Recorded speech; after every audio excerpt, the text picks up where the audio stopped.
What is going on, ladies and gentlemen? This is UGL Zone Black Priya, and I want to give a special shout out to every single person that came out and stuck with us.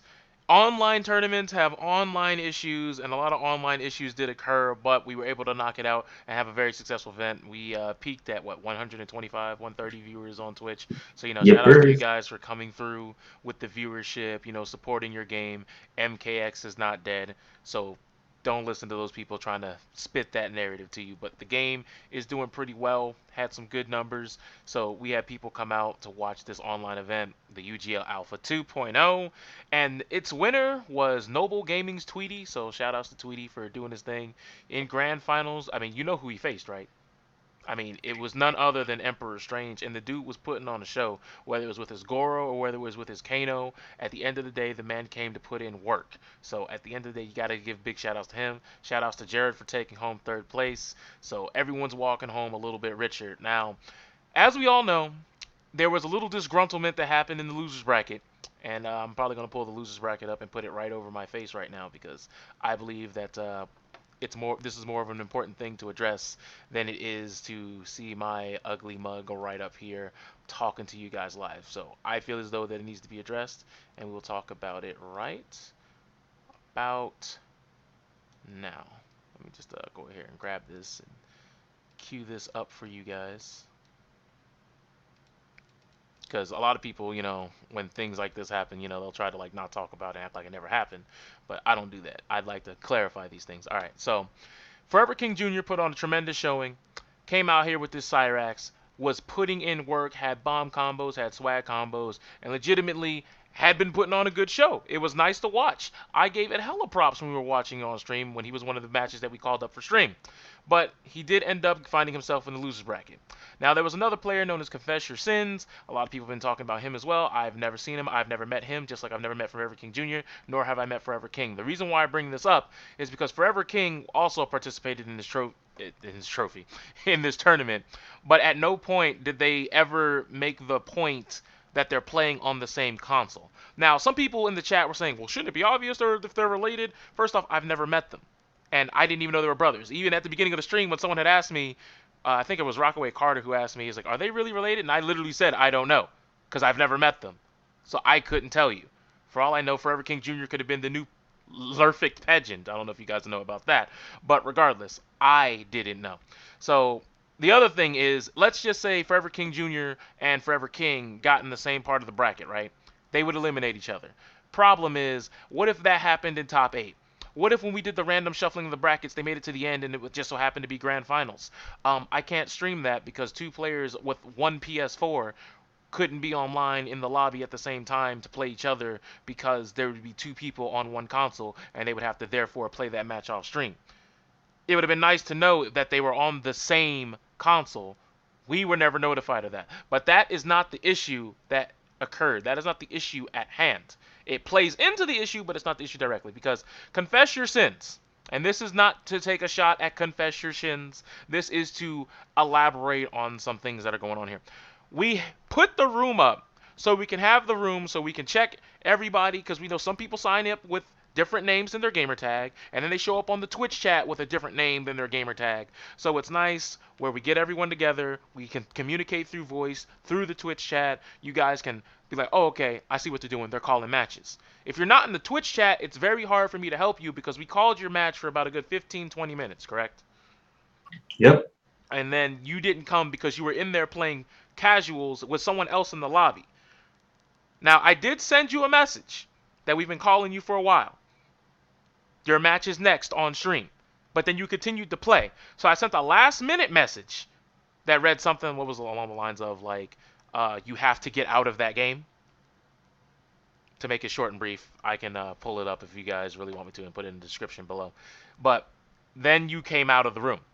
The problem is, at that point, we were doing this for Forever King Jr. because Forever King Jr. could not find his opponent, which just happened to be Confess Your Sins. He's saying we sent him a message. He's not coming in. Where is he at? Blah, blah, blah, blah. So, Forever King, since we never knew Forever King Jr. and him were on the same console, we didn't know if Forever King is there, Forever King Jr. can't be there. So, when Confess Your Sins ended up being technically disqualified, we would have been looking for Forever King Jr. And Forever King Jr. was letting Forever King play against Tyrone Carter and playing his match against Bicketh and so on and so forth. But at no point did they ever tell us that Forever King Jr. can exist at the same time as Forever King, at least online in the lobby. So when we were looking for one, we couldn't find the other. So then we were like, okay, well, maybe since Confess Your Sins is here now, maybe we could advance him. Confess Your Sins was there because he did come back after the last minute message after we've already pretty much decided him to be DQ'd. So then Forever King Jr. comes back right as we're about to queue up Jason X and Confess Your Sins.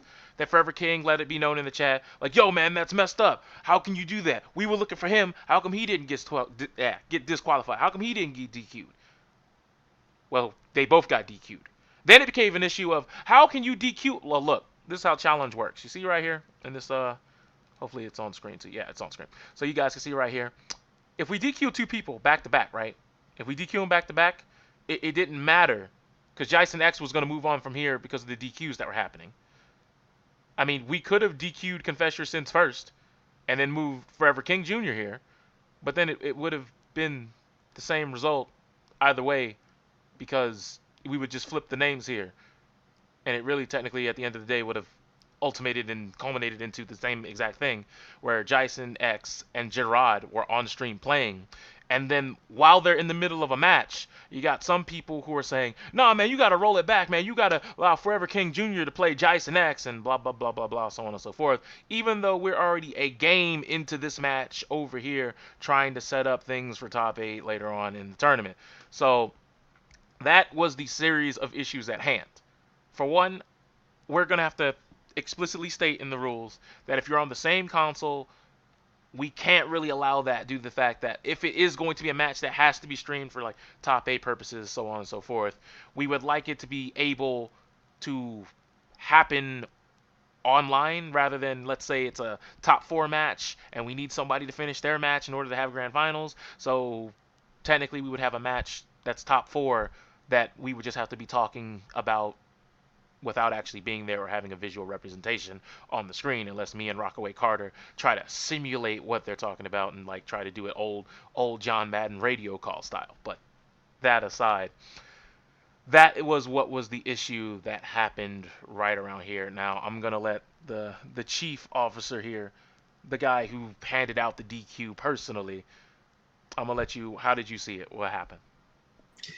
All right. Well, basically, the way I saw it was, yes, they did notify me, but at the same time, and yes, we did not basically message Forever King Jr., but because they were sharing that one console, I ended up always having to contact Forever King um, to basically get his brother online, which is fine.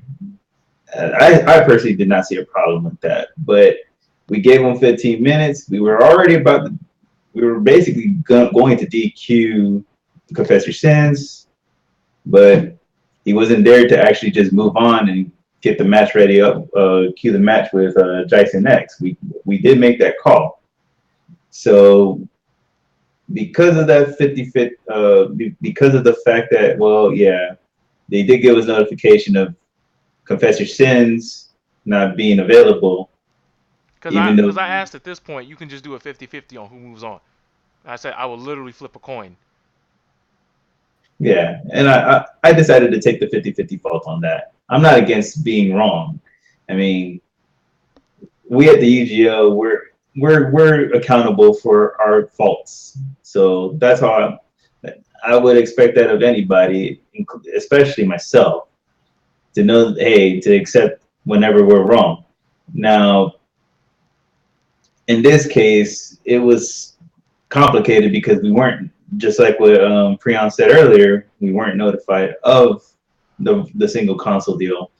Now, in addition to the single console rule, which personally, to reiterate on that, the only way around that would be to basically, if you're going to share the console and you end up matching up, you're just basically, one person's going to have to basically forfeit their earnings, because we're trying to provide a live stream of these events, And when we can't do that, I mean, that just keeps people waiting in suspense.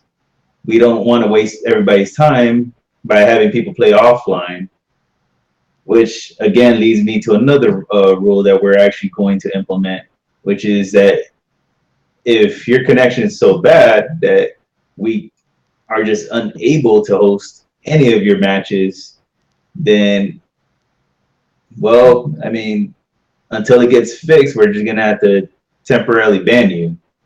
Because unfortunately, like that's one of the big problems with online tournaments. We need consistency in order to, provide a, quality content. Because I know a lot of tournaments they'll have you guys just play a whole bunch of matches off stream. You report it with screenshots. You send messages to Twitter. You send messages to staff. They just go ahead and you just play them all. You just play everything, and then at the end they'll just do top 8.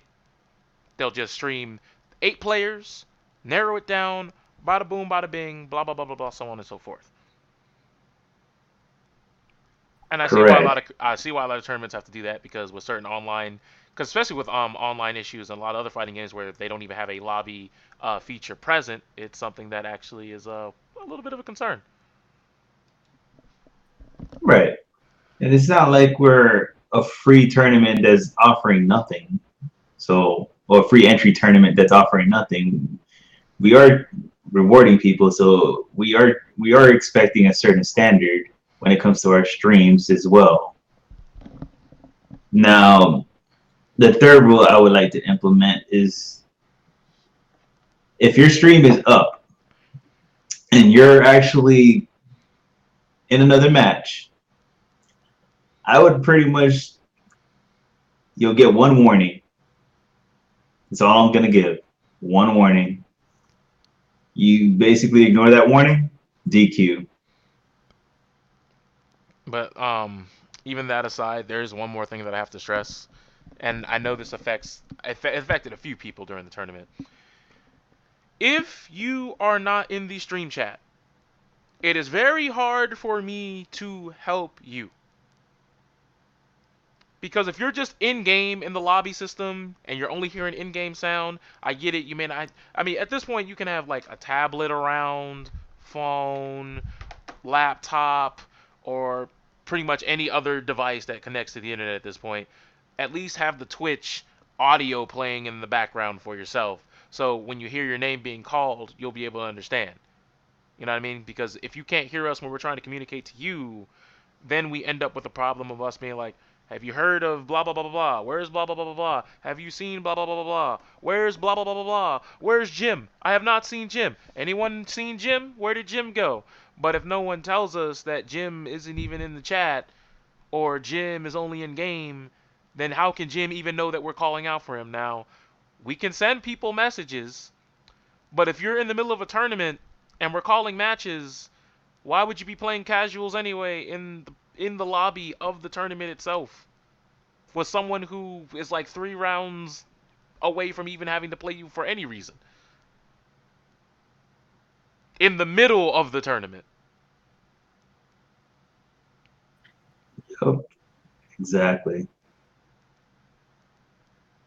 And I mean, because of that, we really have to really enforce that. Oh, and another thing, actually, while we do have to enforce the activity of, just getting on some form of Twitch, whether it's mobile or desktop of some sort.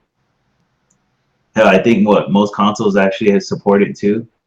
Yeah, So, but it's tough for you to play a game and have a stream in the background. So doing it correct. on the console might be a little out of reach. I mean, Even though you could still do it if you're playing the game, you switch over to Twitch. Okay, they're calling my match. Well, let me switch over. right. But even then, though, I mean, there's multiple options. But the most important thing I want to emphasize is punctuality. I mean, everywhere I've gone, especially worked, I've always expected people to be on time. Like I even put that standard upon myself at least 10 minutes prior. We want to get these tournaments done. We don't want to basically occupy too much of your time because we know you guys have life outside of these events. So we want to compress it down to no more than 3 hours tops. And in order to do that, we actually have to have you guys come on time. So because of that, we will from now on truly enforce, well, the ban rule. And unfortunately, we can't keep doing tournaments where you're gonna have 10 or 15 or 10 or 12 people as a result because nobody else wants to show up. At least let us know A couple beforehand of people let us know beforehand. that you're not right. That And said, I I understand may it, not be able to make it. I'll try, but I don't know. But there were some people who signed up and then showed up like 2 hours later. Now they weren't mad. They weren't mad by any stretch of the means that they weren't in the tournament. But but when you if, sign up, then like we got to start DQing people, which led to I think Forever King was confused about the brackets at one point because when you remove someone from the bracket, it changes the seating because even though the tournament wasn't seated yet, but it moves everybody around because okay, someone's missing, so now someone gets their match move. Maybe some extra person gets a bye now because we're at an odd number than as opposed to an even number when we started. So Forever King thought that that was me shuffling the bracket, even though I will announce when the final bracket shuffle happens because we're doing the roll and we're moving people. So if you weren't in the stream, you may not have known that, and you might have just started playing people that you ain't actually supposed to play. right. No, I understand that. I mean, if the people did give notification, I don't have any problem with that. I mean, we all have things that we have to attend to outside of this. Um, Now, my only catch is the people that do put the commitment, you know, like you said earlier, they put the commitment and then they just don't show up. Or we had Get, that one instance where they played they played a game in winners, a second game in winners, but then when it was time for the third game, they were nowhere to be found. right. Like they just disappeared. Like they just straight up shadow cloned and just disappeared. They just poofed. Yeah, again, just let us know. Like, we know that, hey, personal life, things happen, Like hit us up on Twitter, hit us up on the site. You do something. Throw your hands up if you have to. Send me a message because if I mean I'm in the actual game lobby, so you can just click on my name and then just send the message like, "Hey man, I gotta go do blah blah blah blah blah blah blah blah blah blah."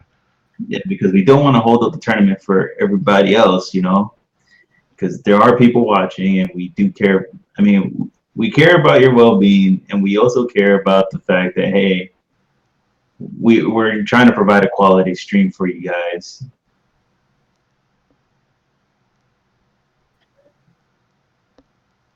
And there was one part And where the stream went down for like 2 seconds, but then it came back up. So I don't know if that was on Twitch's end because on my end the file never split. and yes, like I said earlier, I will take responsibility for anything that I know is my fault, and I will admit our social media presence wasn't really up to snuff with this particular event. So we will rectify that today. That is a promise I will make to you, the audience. But And outside that of oh, go ahead. and that's all I have. Okay, I was just gonna say outside of a couple of blunders, it was a really fun event. It was really fun to have the community there, talk to people, have laughs, go through some trials and tribulations with these internet connections, but everything seemed to be good. I am gonna have to talk to ESP Black or AKA NPAB Frozen Acid, and we're gonna have to work and like try to resolve his internet problems because I don't know if he's not port forwarded. I don't know if it's his internet in general because the first tournament he entered 100% fine. I didn't see any issues in the matches that we streamed of him. It was just a-okay. Second tournament, it was all over the place. Half the games he could connect to, half the games he couldn't. This tournament, he couldn't connect to nothing. It's like his connection has been deteriorating over the months. So we're gonna have to see what that is all about and come up with a solution. Cause he's been to these tournaments, he's been on time, he's built up somewhat of a tenure. So we want to at least kind of reward that by trying to work with the players. You know what I mean? Yep, agreed. So yeah, on that note, I think UGL Alpha 2 was a pretty good event. I had a lot of fun. Hopefully you guys in the chat had a lot of fun. I know there was a couple of hiccups. I hope you guys that played and definitely, got to see some high level gameplay. I hope you all had fun. And we'll be doing another one. Do you have a date for that? I know it's in February, but do you have a date? The proposed dates are the 25th and the 26th, but since we're not going to Katsucon, we could also change that to the 18th or 19th. So to be determined. Second half of In fact, February. yep, either way is the second half of February. In fact, we'll put that up as a poll for you guys over Twitter and our website actually. But you'll see it over Twitter first. All right then. So in that case, you guys at home have a good day. Be safe. Have a great day and even better tomorrow. And if you're a Falcons fan, even when they didn't believe in you, you did it. I don't know who's gonna win this Patriots game, but at the end of the day, I really don't care. Yeah, for real. Anyway, y'all have a good one. Be safe. We're out. Yep.